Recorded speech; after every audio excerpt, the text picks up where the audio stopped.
এই লোকটার কাছে এমন একটা জাদুময় সাবান আছে যেটা যে কোনো রঙের কাপড়কেই সেকেন্ডের মধ্যেই সাদা বানিয়ে দিতে পারে। যা দেখানোর জন্য লোকটা এক বালতি সসকে কাপড়ের উপরে ঢেলে দেয়। এরপর সেই সাবান দিয়ে সেকেন্ডের মধ্যেই দাগগুলোকে উঠিয়ে ফেলে। এসব দেখার পর সেখানে দাঁড়িয়ে থাকা সবগুলো মানুষ অনেক অবাক হয়ে লাইন ধরে তার কাছ থেকে সাবান কিনতে শুরু করে দেয়। এমনকি সেই সাবানগুলোকে নিজেদের উপরে ব্যবহার করে তারা সবাই সাদা হয়ে যায়, যার ফলে ধীরে ধীরে সেই গ্রামের সব মানুষগুলো সেই সাবান দিয়ে গোসল করার নেশায় পড়ে যায়। এমনকি যেই সাধু বাবাদের কিছুই করতে ইচ্ছে করতো না তারাও তার কাছ থেকে সাবান কিনে গোসল করতো।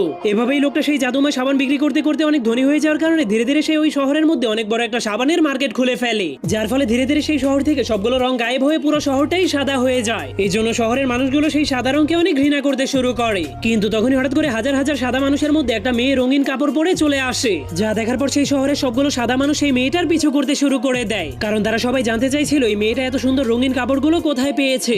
কিন্তু তখনই সবাই দেখতে পায় যে এই লোকটা এতদিন তাদের সবার কাছে সাদা হওয়ার সাবান বিক্রি করেছিল, সেই লোকটাই এখন নতুন এক ধরনের সাবান তৈরি করেছে।